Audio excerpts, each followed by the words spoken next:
नमस्कार, मैं रवीश कुमार। पेरिस में ओलंपिक की तैयारियां शुरू हो गई हैं। बच्चों को बुलाकर बताया जाने लगा है और ओलंपिक की निशानियां भी, जो चिन्ह है, प्रतीक चिन्ह है ओलंपिक का, वो भी लगा दिया गया है। तो 2024 में यहाँ इस शहर में ओलंपिक का आयोजन होना है। हम जिस इमारत के सामने हैं वो इमारत, मोइन आपने क्या बताया? 1537 में ये इमारत इसी रूपरेखा में मौजूद थी। बाद में इसे जला दिया गया, ध्वस्त कर दिया गया, लेकिन 1871 में इस इमारत को बनाया जाता है। लेकिन पुरानी ही जो डिज़ाइन थी उसे बरकरार रखा जाता है। देखिए, जब भी हम दूसरे देशों में जाते हैं तो क्या देखते हैं? वहाँ की इमारतें देखते हैं, इतिहास से थोड़ा परिचय करते हैं, चमकती हुई गाड़ियाँ, सड़कें और मॉल ज़रूर देखते हैं। अब तो हम धार्मिक स्थलों को भी मॉल की तरह बदलने लगे हैं, कॉरिडोर बना के बड़े खुश हो जाते हैं। लेकिन यहाँ आने का मकसद हमारा ये है कि फ्रांस में जो सामाजिक सुरक्षा है, जिसे भारत में अब रेवड़ी कहा जाने लगा है, गोदी मीडिया के ज़रिए इस मूर्खता का प्रसार हुआ कि जो सामाजिक सुरक्षा है वो रेवड़ी है। तो हमारे नेता भी इस तरह की गलती करते हैं और मीडिया भी इस तरह की बातें करने लगता है। लेकिन फ्रांस में सामाजिक सुरक्षा बहुत ज़रूरी चीज़ है। एक एक चीज़ के नियम कायदे बनाए गए हैं। तो मोइन खान इसके बारे में काफ़ी कुछ जानते हैं और यहाँ रहते आए हैं बहुत लंबे समय से। तो हमने सोचा कि इनके साथ हम बात करें ताकि आप सामाजिक सुरक्षा को अपने संवैधानिक अधिकार की तरह देखना शुरू करें। ये रेवड़ी वगैरह कुछ नहीं है। जहाँ नेता फेल हो जाते हैं तो आपको कहानी बताएंगे कि इन रेवड़ियों की वजह से सारी कुछ चीज़ें बर्बाद हो रही हैं। जब उन्हें वोट लेना होगा तब ये रेवड़ियाँ नहीं रह जाती हैं।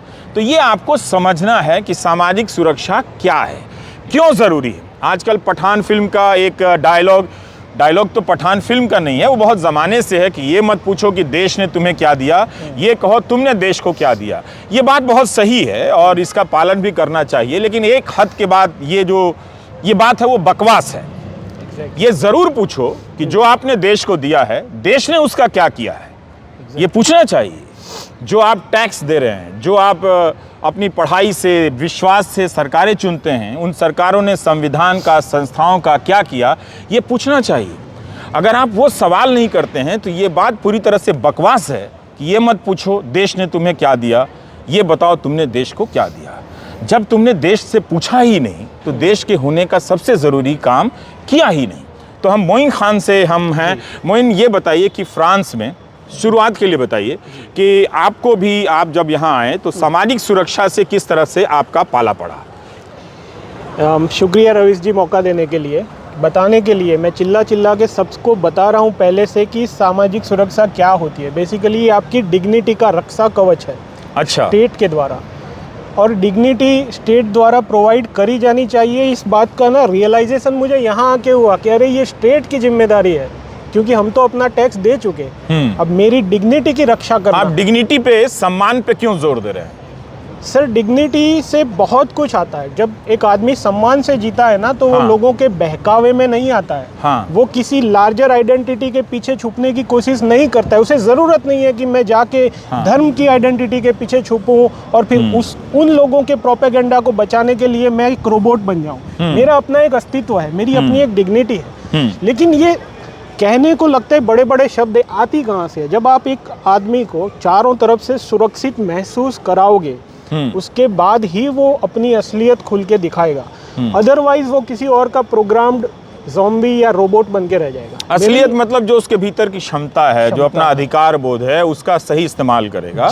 इसलिए आपको ये महसूस हुआ कि ये जो सामाजिक सुरक्षा है वो डिग्निटी के लिए, सम्मान के लिए बहुत ज़रूरी है। बहुत ज़रूरी है। तो जब आप आए होंगे तो बेरोजगार रहे होंगे, तो उस वक्त या आज के बेरोजगारों को यहाँ पर जो नौकरी के नियम कानून है, वहाँ से शुरुआत करते हैं कि क्या क्या मिलता है। पहले हम इससे शुरुआत करते हैं कि हम लोग तो देखिए कितने घंटे काम करते हैं, इसी में महान कई लोग हो जाते हैं कि हम 24 घंटा काम करते हैं। पर मैं मानता हूँ, हालांकि मैं भी बहुत मशीन की तरह काम करता हूँ, मगर ये अच्छी बात नहीं है। मैं हमेशा कहता हूँ कि इस एक बात की नकल मत करना, जीवन की अन्य चीज़ों के साथ संतुलन बना के रखना। काम ज़रूर करो, मन से करो, लेकिन इतना ज़्यादा मत करो कि काम ही करते रह जाओ। एग्जैक्टली। तो वो यहाँ कैसे सुनिश्चित किया जाता है? सर क्योंकि मैं जब यहाँ आया तब की बात की, जब मैं एज ए विद्यार्थी, as a student, foreign student भी यहाँ पे आया ना, तब भी मेरे कुछ राइट्स थे, जैसे कि मकान के किराए में 50% स्टेट देगा। वहाँ से मेरी कहानी शुरू होती है। सीधा जाते हैं आपके प्रश्न के उत्तर पे कि फिलहाल क्या सिनारियो है। यहाँ पे स्टेट ने वेल डिफाइंड लॉ बना के रखे हैं कि एक standard working week should be 35 hours, 35 घंटे से ज़्यादा काम नहीं करना है, किसी को भी नहीं करना है। Maximum limit is 48 hours. ठीक है, वो अगर आप अलग अलग एम्प्लॉयर्स के, क्योंकि अगर कोई न्यूनतम तनख्वाह पे काम कर रहा है और उसमें क्षमता है और वो ज़्यादा अर्जित करना चाह रहा है अपने परिवार के लिए, तो तब भी वो पर्सनली भी 48 आवर्स से ज़्यादा काम नहीं कर सकता। और एक किसी सिंगल एम्प्लॉयर के यहाँ ये, जहाँ तक मेरा जानना है, थोड़ा बहुत इधर उधर हो सकता है, लेकिन 39 या 42 आवर्स की लिमिट है।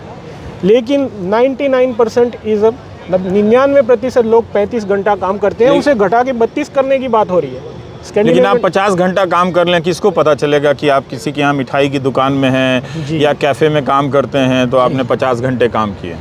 अगर पता चल जाता है डिक्लेयर्ड काम किया, जिसकी अगर मेरी तनख्वाह आई, तब तो सीधा गवर्नमेंट से लेटर आएगा घर पे। हो सकता है कि मुझे उसका पैसा मिले ही नहीं, फ़ाइन भरना पड़े, क्योंकि मैंने ये काम कभी किया नहीं है, तो मुझे फर्स्ट हैंड अनुभव नहीं है कि अगर मेरी डिक्लेयर्ड आवर्स 48 से ज़्यादा हो गए तो क्या होगा, वो मुझे अनुभव नहीं है। हाँ। लेकिन ज़्यादातर ये है कि घर पे लेटर आता है। इट्स प्यूनिटिव है, ये शिक्षात्मक कार्यवाही है कि आप ज़्यादा काम ना करें, आप आराम भी करें। तो काम के घंटे ख़त्म होने के बाद ईमेल वगैरह, फ़ोन वगैरह नहीं आता है? सर, यहाँ ये नियम जो है ना, वो पार्लियामेंट द्वारा पारित किया गया और बाकायदा नियम है कि शाम के 6 बजे के बाद या वर्किंग आवर्स ख़त्म होने के बाद आप अपने एम्प्लॉई को ना कॉल करेंगे, ना ईमेल करेंगे, काम के सिलसिले में कोई बात नहीं करेंगे। छुट्टियाँ मिलती है 35 पेड लीव्स, 35 पेड लीव्स मिलती हैं। अच्छा। उसके अलावा 50% कंपनीज में 12 और रोपा सुर तोम दवाई एक्सटेते RTT बोलते हैं, वो भी मिलती है। 12, 35 के अलावा 12। ये क्या कोई मेडिकल लीव है? नहीं, वो सिर्फ पोज है कि पोज लीजिए। अच्छा। और वो जो 35 तो है ना, वो आप साल में एक बार भी ले सकते हैं, लेकिन ये जो 12 अलग से मिलती है ना, उसमें अगर आपने 2 महीने तक आपकी 2 छुट्टियां नहीं ली तो सीधा HR से मेल आएगा कि you have to take this. अच्छा, कंपल्सरी वही मेल करते हैं कि आप छुट्टियां लें? Compulsory, you have to take it, otherwise it will lapse, गंवा दोगे। और मेरी ये जिम्मेदारी, मेरे पास ये ईमेल है एक कंपनी का कि एज ए HR मेरी ये जिम्मेदारी है कि मैं तुम्हें याद दिलाऊं कि तुम्हें रुकना है, आराम करना है, काम नहीं करना है। ऐसा होता है विश्वगुरु के यहाँ? तो ज़रा पता कीजिएगा, पता कीजिए कि जब तक इन अधिकारों से आपको लैस नहीं किया जाएगा तो काहे का विश्वगुरु, किस चीज़ का विश्वगुरु, पूछ तो लीजिए। ये जो इसके नाम पे बकवास ठेला जा रहा है आपके दिलो दिमाग में, पूछिए तो किस चीज़ का विश्वगुरु। अब यहाँ इन्हें ईमेल आता है कि आप एक निश्चित घंटे के से ज़्यादा काम नहीं कर सकते हैं, आपको छुट्टियाँ लेनी है। ये एक कर्मचारियों के अधिकार हैं और जब मर्जी आया किसी को निकाला जा सकता है? बिल्कुल भी नहीं, बिल्कुल भी नहीं। मतलब फ्रांस इस चीज़ के लिए नोटोरियस है, कुख्यात है।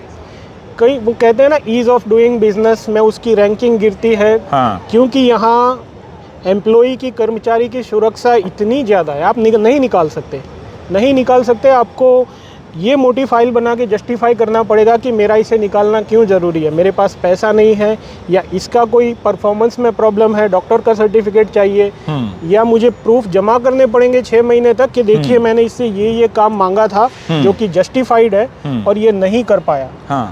अच्छा, एम्प्लॉई कितना भी वर्स्ट है और एम्प्लॉयर की डिमांड मान भी ली गई कि ठीक है आप उसे निकाल दिया गया, तब भी उसे 12 महीने तक एम्प्लॉयर के पार्ट से सैलरी जाएगी और दूसरे 2 साल स्टेट से सोशल सिक्योरिटी जिसे कहते हैं, जिसे यहाँ शोमाज कहते हैं, उसकी सैलरी 80% चालू रहेगी। मतलब 3 साल तक निकाले जाने के बाद भी उसे सैलरी मिलेगी और उसे आगे फ्यूचर के लिए तो गोदी सेट कंगाली हो जाएगा फिर मुझे उसे 3 साल सैलरी देनी पड़ेगी। उसे और काबिल बनना है। एम्प्लॉई को लग रहा है कि मेरे जीवन में कुछ कमी है, स्किल, आजकल कंप्यूटर आ गया, मैं नहीं जानता, उसे स्टेट दोबारा पढ़ाएगा। जीवन में कभी भी किसी भी उम्र में आपको पढ़ना है, स्टेट पढ़ाएगा आपको। पर ये बताइए कि काम करते करते बहुत स्ट्रेस होता है, आपने मेरे बारे में भी नोट किया कि मैं बहुत स्ट्रेस ले रहा हूँ, पर तो मैंने कहा कि ये कौन सी बड़ी बात है, यहाँ पे भी बहुत सारे हज़ारों लोग काम करते हुए स्ट्रेस लेते होंगे।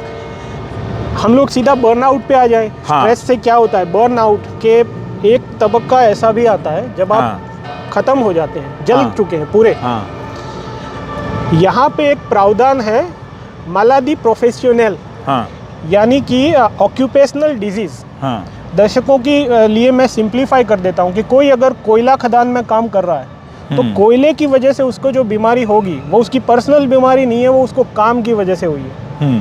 कोई अगर किसी लेबोरेटरी में काम कर रहा है तो उसको किसी केमिकल से कोई दिक्कत हुई तो वो प्रोफेशनल, वो ऑक्यूपेशनल डिजीज है। तो इसी तरह स्ट्रेस से आदमी का खत्म हो जाना, थक जाना, बर्नआउट फील करना, यहाँ पे रिकॉग्नाइज्ड ऑक्यूपेशनल डिजीज है, ये बीमारी ये है। इसकी मान्यता मिली हुई है, मान्यता मिली हुई बीमारी है। तो हम तो किसी को कहेंगे भारत में कि मैं बर्नआउट हो गया हूँ तो आधे लोग तो विश्वास ही नहीं करेंगे, कहेंगे तुम आलसी हो। हाँ, नहीं, और तुम बड़े निराश हो गए हो जीवन से। नहीं, लेकिन यहाँ पर वो इसे मान्यता दी जाती है, बीमारी है, ये ऐसा हो सकता है और ये बीमारी है, बीमारी है। अब जब वो मान्यता प्राप्त बीमारी है तो वही फिर 2 साल तक घर पे बैठ के सैलरी लो, ट्रीटमेंट कराओ डॉक्टर से, जो पढ़ना है पढ़ो, रिलैक्स करना है रिलैक्स करो।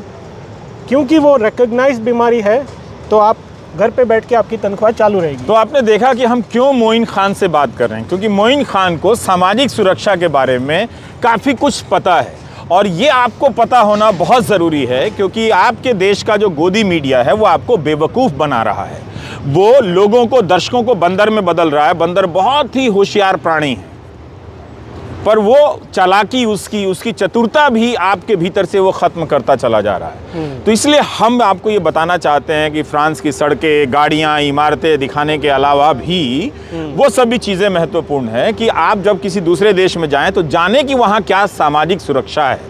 तो अभी मोइन खान ने बताया कि नौकरी से कोई इतनी आसानी से नहीं निकाल सकता, मोटी फाइल बनानी पड़ जाएगी, छुट्टियां लेनी ज़रूरी है, 35 छुट्टियां मिलती हैं, इसके अलावा 12 और छुट्टियां मिलती हैं। HR जो डिपार्टमेंट है मानव संसाधन का, ह्यूमन रिसोर्स का, वो आपको याद दिलाता है कि आपको छुट्टियां लेनी है।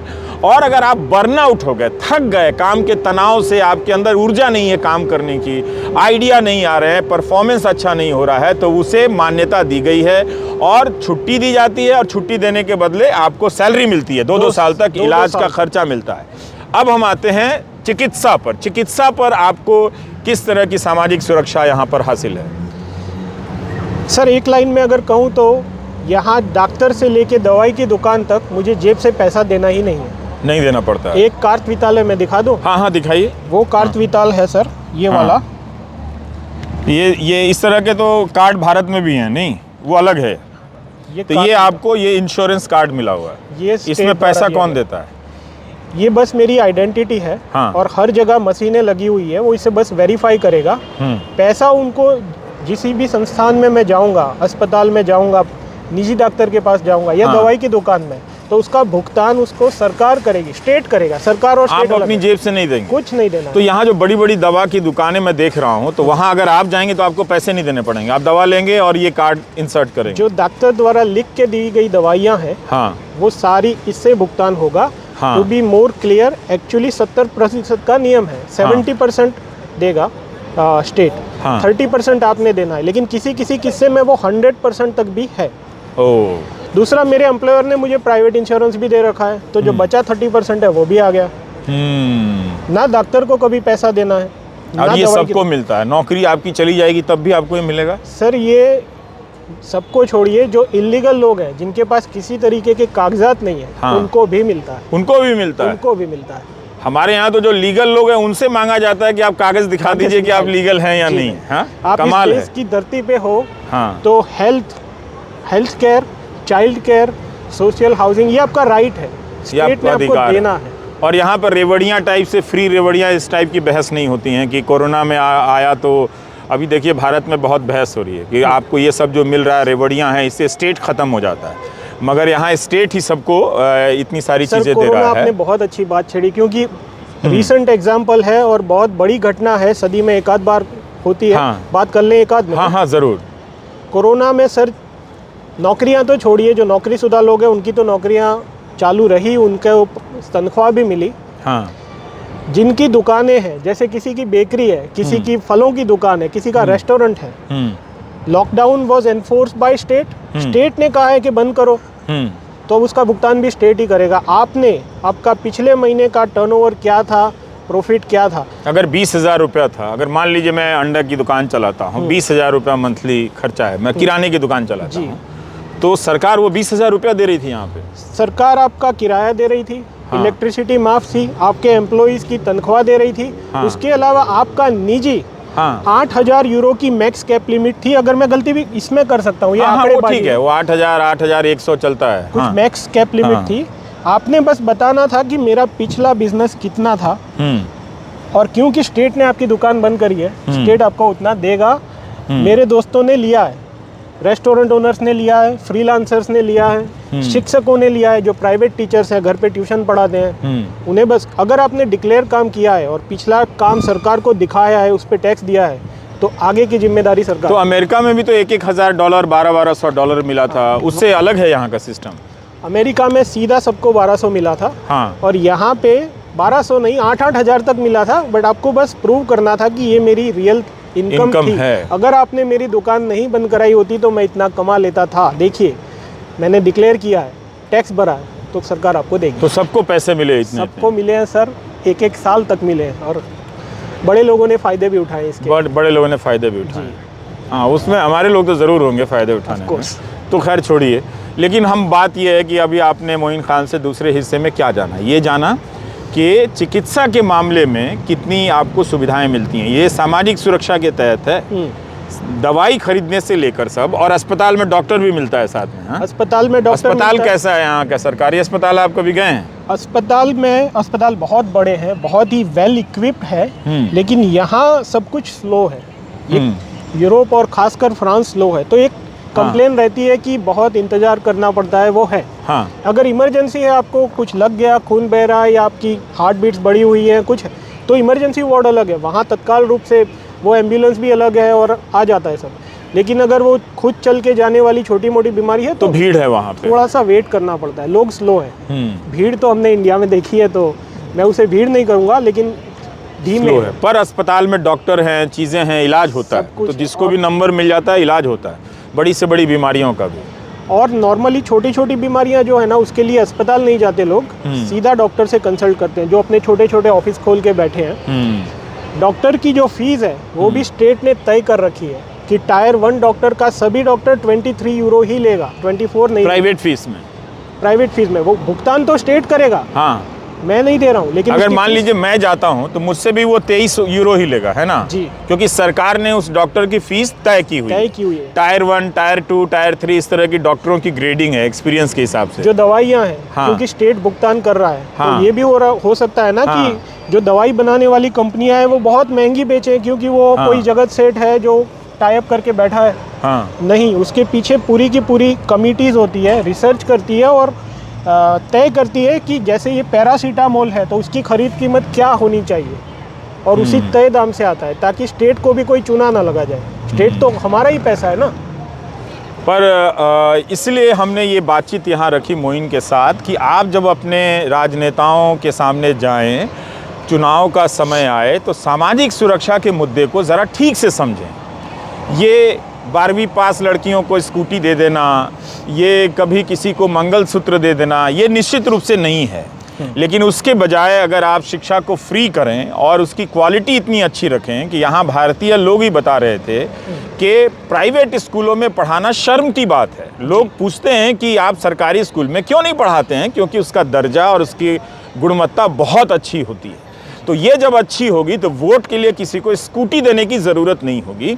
पता नहीं, मुझे तो समझ में नहीं आता कि इतनी स्कूटियाँ बटी भी हैं कि नहीं बटी हैं, जितने नेताओं ने चुनावों में वादे किए हैं। तो ये सब आप जानिए, और सामाजिक सुरक्षा बहुत ज़रूरी है।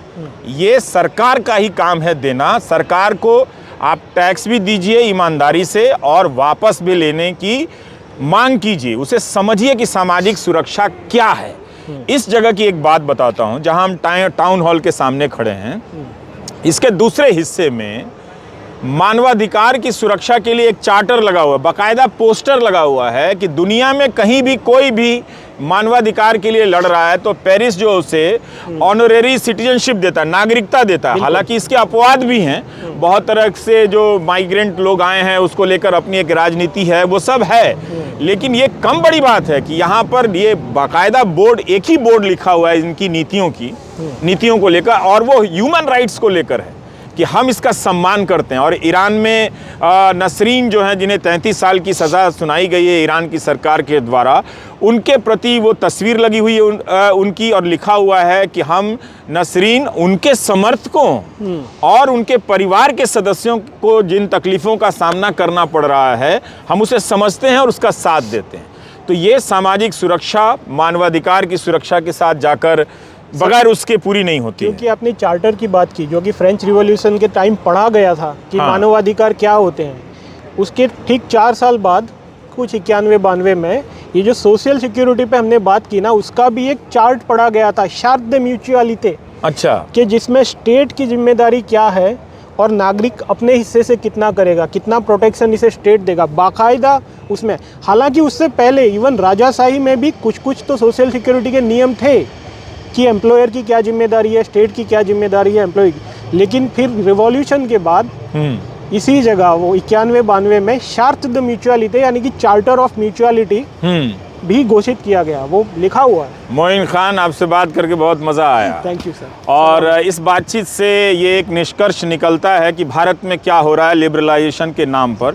ये सारी किताबें यहीं से पश्चिम से उठाकर ले जाई गई हैं लिबरलाइजेशन की, लेकिन भारत में उदारीकरण के नाम पर जो सरकारी संसाधन हैं वो चंद उद्योगपतियों को बांटे जा रहे हैं, और जनता के पास जो आधिकारिक हक हैं वो उनसे ले लिए जा रहे हैं। तो दरअसल जो उदारीकरण हो रहा है, लिबरलाइजेशन हो रहा है, वो जनता का हो रहा है, उसे अधिकार मुक्त किया जा रहा है, उसे संसाधन मुक्त किया जा रहा है, उसे सामाजिक सुरक्षा से अलग किया जा रहा है। इतनी बात अगर आप हिंदी में समझते हैं तो समझ लीजिए, वरना अस्पतालों के पीछे दौड़ते रहिए, स्कूल में एडमिशन कराने के लिए, कोचिंग में पैसा फूकने के लिए दौड़ते रहिए, और अंत में हिंदू मुस्लिम का डिबेट देखकर एक दिन सामान पैक कीजिए और सोचिए कि किस देश में जाए जहां हमें काम मिल जाए और कहां नौकरी मिल जाए। इसलिए बेहतर है कि अपनी लड़ाई खुद लड़िए और अच्छी अच्छी चीज़ें दुनिया भर से आप जमा करें जानकारियों को, और अपनी राजनीति में उन जानकारियों को ठेलिए ताकि उसका प्रभाव बने और मुद्दे थोड़े प्रसंस्कृत हों और